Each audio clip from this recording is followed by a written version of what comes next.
Hello बच्चों, कैसे हो आप। आज हम कक्षा 4 गणित की वर्कशीट हल करेंगे, उप विषय कैलेंडर। तो चलिए वर्कशीट हल करते हैं। प्रश्न 1, नीचे लिखी तिथियों को अंकों में लिखो। तो बच्चों आप देख सकते हैं कि आपकी वर्कशीट में कुछ तिथियां दी गई हैं, आपको इन्हें अंकों में लिखना है। पहला 3 जुलाई 1975। तो बच्चों जुलाई कौन सा महीना होता है? 7। तो यहाँ इसे लिखेंगे 03/07/1975। दूसरा 25 नवंबर 2003। तो इसे इस प्रकार लिखेंगे। तीसरा 1 जनवरी 2007। तो इसे अंकों में इस प्रकार लिखेंगे। चौथा 13 मार्च 2001। तो मार्च तीसरा महीना होता है, तो इसे इस प्रकार लिखेंगे 13/03/2001। पांचवा आपकी जन्म तिथि, तो यह आप स्वयं लिखेंगे। यहाँ पर आप अपनी जन्म तिथि को अंकों में लिखेंगे। छठा स्वतंत्रता दिवस, तो यहाँ हम लिखेंगे 15/8/1947। सातवां गणतंत्र दिवस, तो यहाँ हम लिखेंगे 26 जनवरी 1950। आठवां क्रिसमस, तो यहाँ लिखेंगे वर्तमान वर्ष के लिए लिखना है, तो यहाँ लिखेंगे 25/12/2021।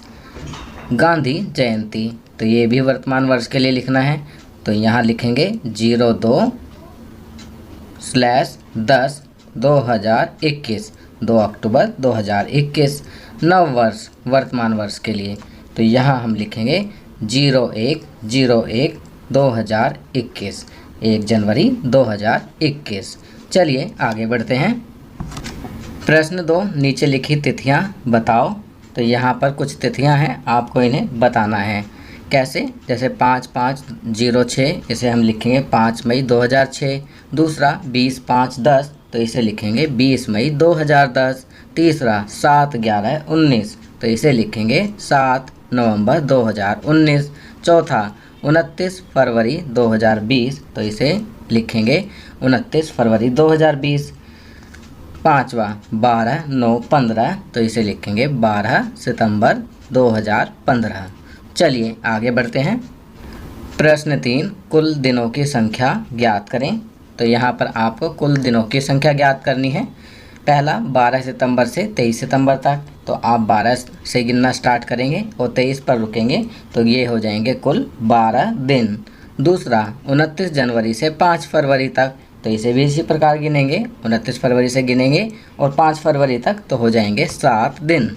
तीसरा 21 मार्च से 1 अप्रैल तक, तो ये भी 12 दिन हो जाएंगे। चलिए आगे बढ़ते हैं। प्रश्न 4, बच्चे से संबंधित नीचे दी गई घटनाओं को सही क्रम में लगाते हुए समय रेखा बनाएं। तो यहाँ पर आपको बच्चे से संबंधित सभी घटनाओं को सही क्रम में लगाना है।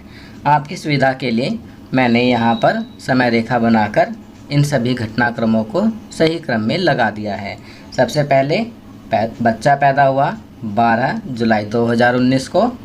फिर उसके बाद बैठना सीखा, तो बैठना कब हुआ? 21 नवंबर 2019 को। फिर पहला दांत निकालना, तो ये हुआ 16 जनवरी 2020 को। फिर उसके बाद घुटनों के बल चलना, तो ये हुआ 15 फरवरी 2020 को। इसके बाद खड़ा होना, यहाँ लिखेंगे 15 मार्च 2020। उसके बाद चलना, तो यहाँ लिखेंगे 7 जून 2020। अब यहाँ पर कुछ प्रश्न उत्तर दिए गए हैं, चलिए उन्हें करते हैं। बच्चे की क्या आयु थी जब उसने चलना शुरू किया? तो यहाँ लिखेंगे 11 महीने। दूसरा जब उसने बैठना शुरू किया, तो यहाँ लिखेंगे 4 महीने। तीसरा जब उसने घुटनों के बल चलना शुरू किया, तो यहाँ लिखेंगे 7 महीने। चलिए आगे बढ़ते हैं। प्रश्न 4, 20 जुलाई 2020 को लतिका ने कुछ सामान खरीदा। उसने पैकेट्स को यह देखने के लिए जांचा कि वे खाने के लिए सुरक्षित हैं या नहीं। दी गई तालिका पूरी करें।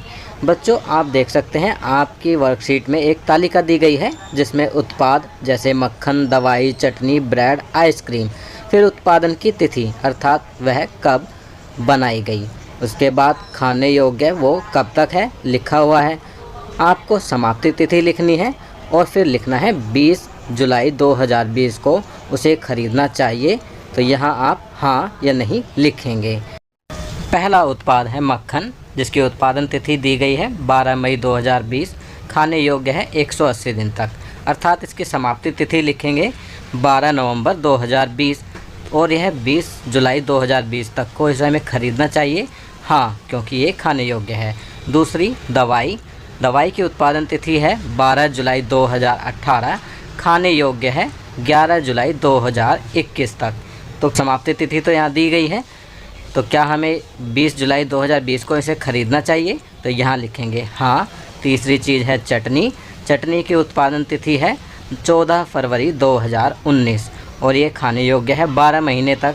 तो इसकी समाप्ति तिथि लिखेंगे 14 फरवरी 2020। समाप्ति तिथि लिखने के बाद अब आगे 20 जुलाई 2020 को ख़रीदना चाहिए हाँ नहीं, तो यहाँ लिखेंगे नहीं, क्योंकि 20 जुलाई 2020 से पहले ही अर्थात 14 फरवरी 2020 को चटनी ख़राब हो चुकी है, तो ये हमें नहीं ख़रीदनी चाहिए।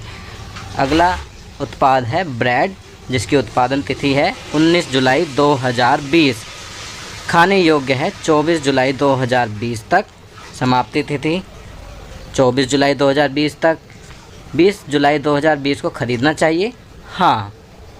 आइसक्रीम उत्पादन की तिथि 21 जून 2020, खाने योग्य 3 महीने तक। तो यहाँ समाप्ति तिथि लिखेंगे 21 सितंबर 2020। तो 20 जुलाई 2020 को ख़रीदना चाहिए, तो ये खाने योग्य है, तो यहाँ हाँ लिखेंगे। तो बच्चों, ये वर्कशीट यहाँ कंप्लीट होती है। अगर ये वीडियो आपको अच्छी लगी तो इसे लाइक एंड शेयर ज़रूर करें। अन्य विषयों पर बने हमारे लेटेस्ट वीडियोस को देखने के लिए चैनल को सब्सक्राइब करना ना भूलें और देखते रहिए हमारा channel knowledge kingdom. Thank you.